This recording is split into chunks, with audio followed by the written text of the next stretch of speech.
83 anos de Dino Sani. Dino Sani é uma lenda do futebol mundial. O Dino é só campeão no São Paulo, no Boca Juniors, no Milan, no Corinthians. No Corinthians não ganhou nada, né, Dino? Naquele tempo ninguém ganhava nada no Corinthians. Não ganhamos, não. Não, né? Mas ensinou o Rivelino a jogar, né? Não, eu não ensinei ninguém a jogar. Cada um joga o que sabe. O Rivelino era um garoto, entrou na equipe de cima, ainda era um moleque, né, garoto. E foi se firmando como titular e chegou a ser o Rivelino que foi, né? Era um baita jogador, mas ainda era novinho e dava aquele nervoso nele às vezes em quando. Eu tinha que acalmar ele. E assim a gente levava o jogo, a partida. Aliás, o Corinthians me contratou porque ia lançar o Rivelino para dar um apoio, alguma coisa.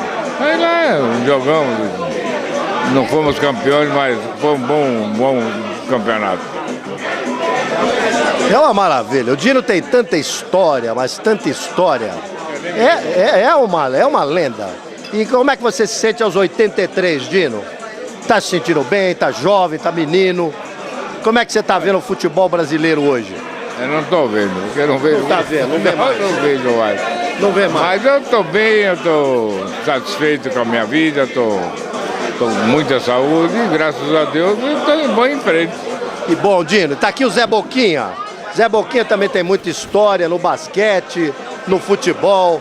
É hoje um dos comentaristas mais ilustres do esporte brasileiro. E o Zé Boquinha tá aqui também homenageando o Dino, né, Zé? Até queria dar uma definição do Dino como jogador, porque eu vi ele jogar, né? Quer dizer, já não sou garoto, mas colecionei figurinha dele. O Dino foi o Beckenbauer dos anos 50, né? Eu acho que é simplesmente isso, acho que ilustra o que foi o Dino Sani como volante, como jogador de bola. Era o cara que a bola falava: pois não, senhor, o que você quer que eu faça? Era assim. A bola gostava dele. Beckenbauer na época, fazendo gol, né? Não, tem esse detalhe, goleador, né? Era que o Beckenbauer nunca foi. Mas no trato com a bola ele foi, antes do Beckenbauer, muito melhor do que o Beckenbauer. Porque o Dino tem essa característica na história da vida dele. O Dino era meia, né? O Dino era meia. E quando o Bela Gutmann chegou no São Paulo, o São Paulo trouxe o Zizinho, né? E o Dino passou para volante. E era um volante completamente diferente, revolucionou o futebol. A história dos volantes começa com o Dino Sani. A história moderna dos volantes começa com o Dino Sani. Aliás, o Clodoaldo, outro dia nós estávamos juntos em Santos, você se lembra, Dino? E o Clodoaldo disse o seguinte: Dino Sani, você foi melhor que o Beckenbauer, você se lembra? Eu me lembro que ele falou isso, sim. Até eu achei que ele falou ser melhor que o Beckenbauer. Podia ser igual, né? Mas melhor. Acho que melhor porque fazia gol, né? Ele não fazia. Maravilhoso. E aqui do meu lado, Rubens Minelli, Rubens Francisco Minelli. Só isso, só isso. Para mim, o maior técnico de todos os tempos no Brasil, Rubens Minelli. Outro dia eu estava vendo, no Bola da Vez, o Vanderlei Luxemburgo foi, aí perguntaram ao Vanderlei Luxemburgo: Vanderlei, você se considera o maior técnico? Não. Eu sou um cara que eu sou bom, mas bom mesmo era Rubens Minelli. Ele falou: esse foi o maior que eu já vi. E eu também. Você foi o maior, eu acho. Bom, ainda bem que você acha, né? Porque são poucos os que acham. Mas falava do Vanderlei Luxemburgo, agora, segunda-feira, dizendo que você é o mestre, você sabe tudo.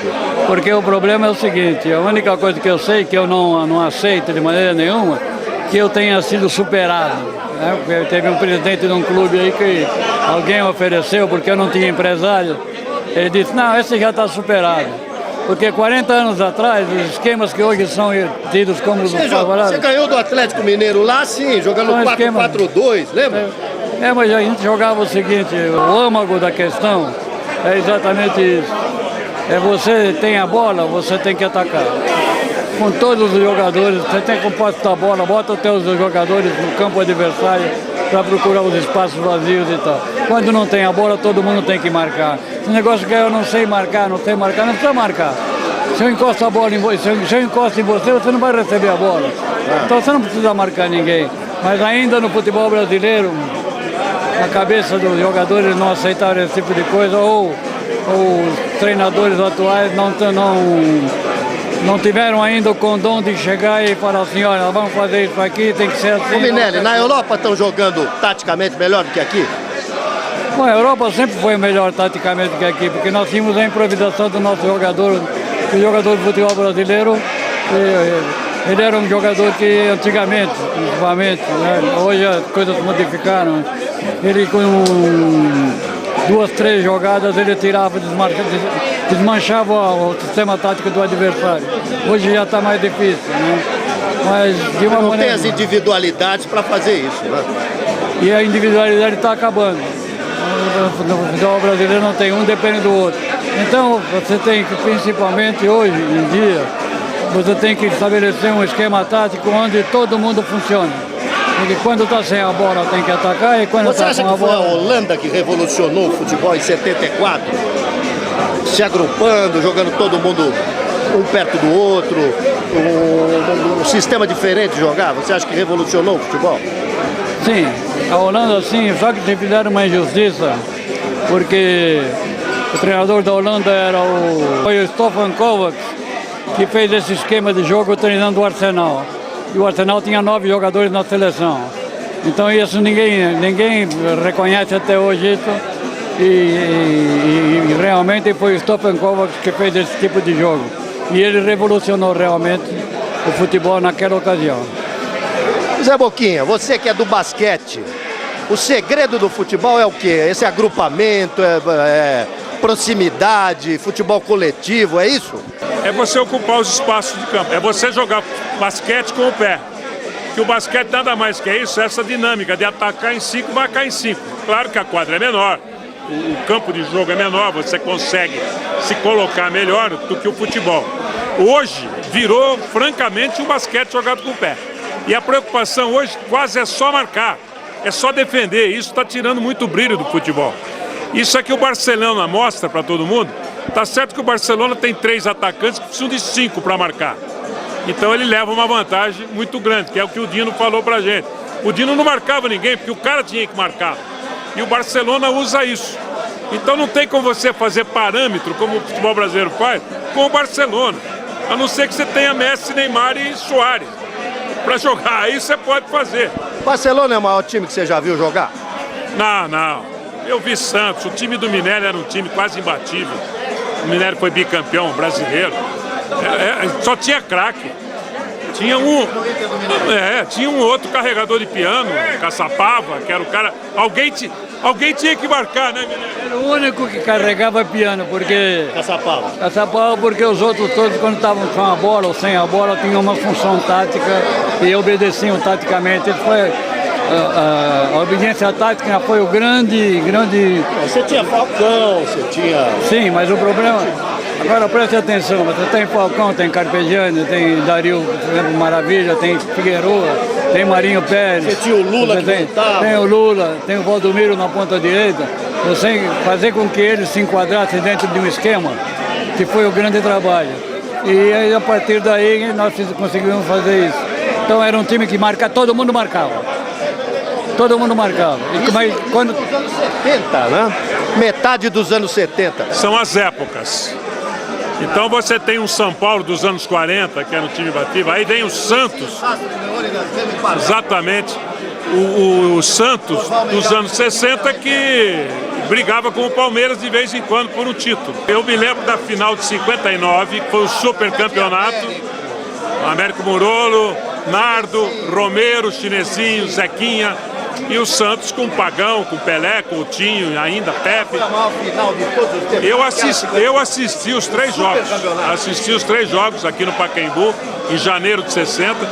Se você contar, tinha uns 15 jogadores de seleção brasileira dentro do campo. Então, cada época tem o seu grande time. É difícil você dimensionar. Hoje é o Barcelona. Agora, será que o Santos, com o treinamento do Barcelona hoje, com a maneira de tratar o jogador, certo?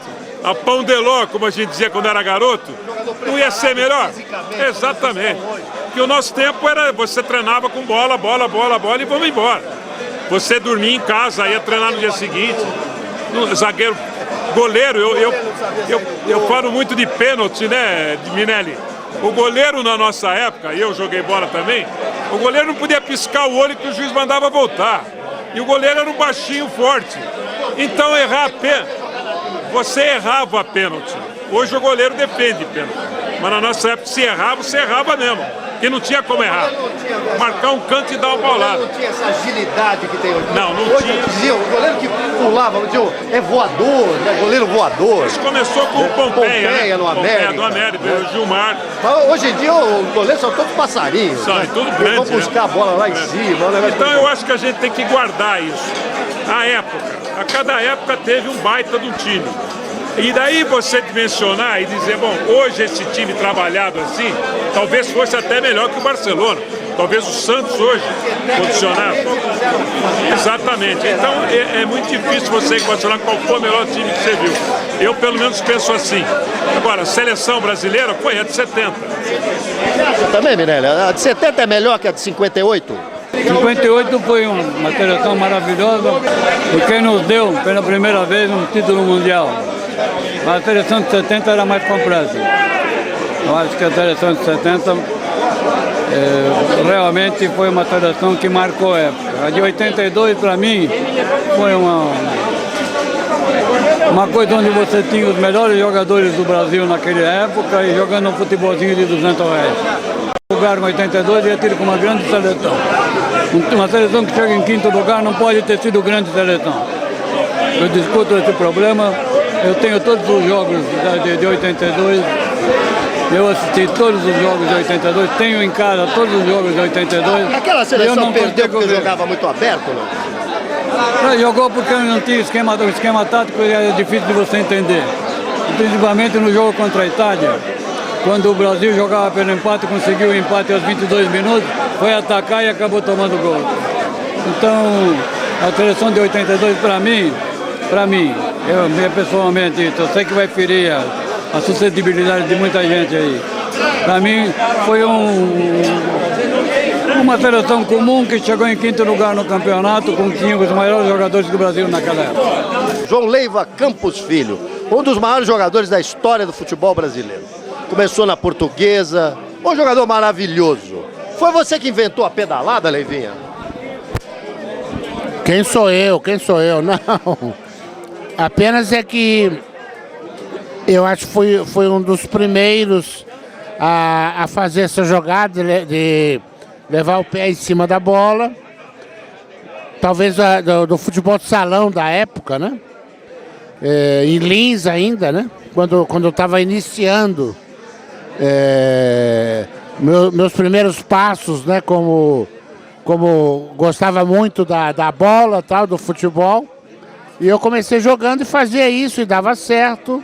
E eu comecei muito cedo como profissional, aos 15 anos. Comecei no Linense, depois fui para a Portuguesa. Quer dizer, não sei se não foi eu que inventei. Quer dizer, mas eu fazia isso na época.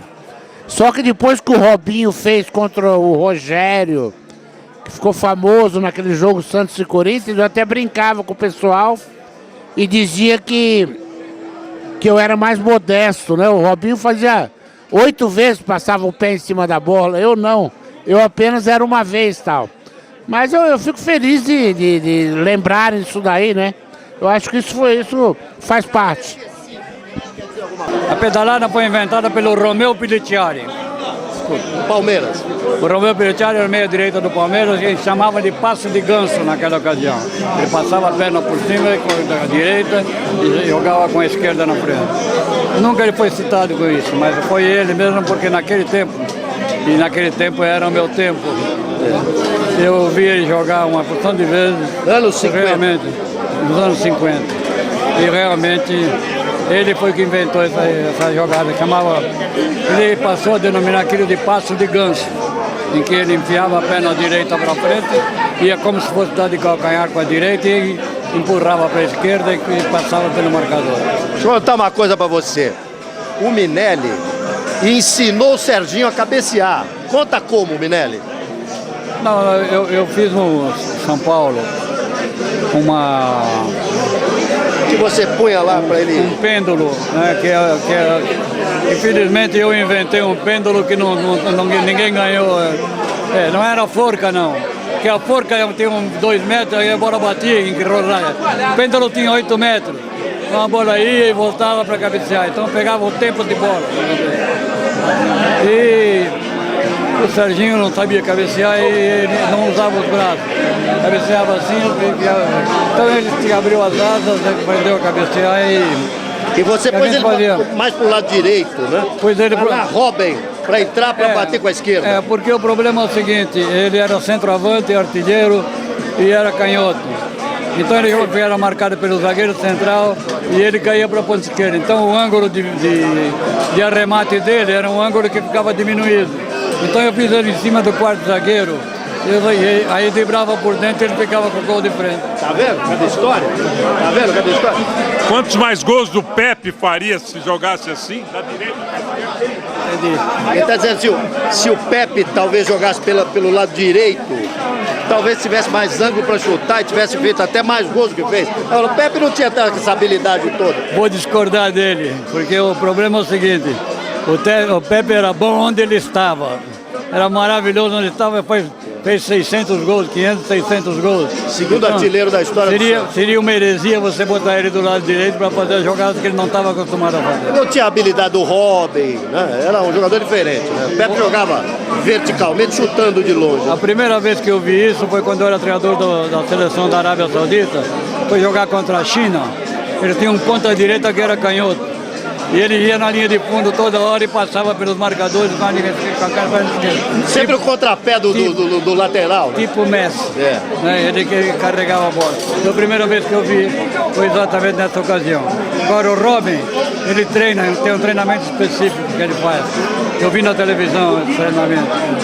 E realmente é um treinador que permite a ele apurar muito bem as qualidades que ele tem e é por isso que ele tem sucesso nessa posição. Leivinho, qual foi o melhor time? Aquele Palmeiras que você jogou, de Edu, Leivinha, César e Ney, ou o Atlético de Madrid? Quem era melhor? Aquele Atlético ou aquele Palmeiras? Na verdade, o Atlético foi muito bom porque na época que eu fui pro Atlético só existia, como até hoje, existe Barcelona e Real Madrid. Hoje o Atlético pode estar bem, mas na minha época o Atlético era o terceiro time também. Depois passou por um problema difícil, foi para a segunda divisão e hoje voltou a ser a terceira força do futebol espanhol. Mas é muito difícil você ganhar de Real Madrid e de Barcelona. Nós conseguimos ganhar pelo menos uma vez. Agora, Palmeiras foi realmente em 72 um time excepcional, né? Eu digo que as comparações são odiosas, mas o melhor time que eu joguei fazendo esse tipo de comparação, eu sou obrigado a dizer que foi o Palmeiras. Aquele Palmeiras era fantástico. Edu, Leivinha, César e Ney. Vamos cortar um pouquinho, daqui a pouco a gente volta.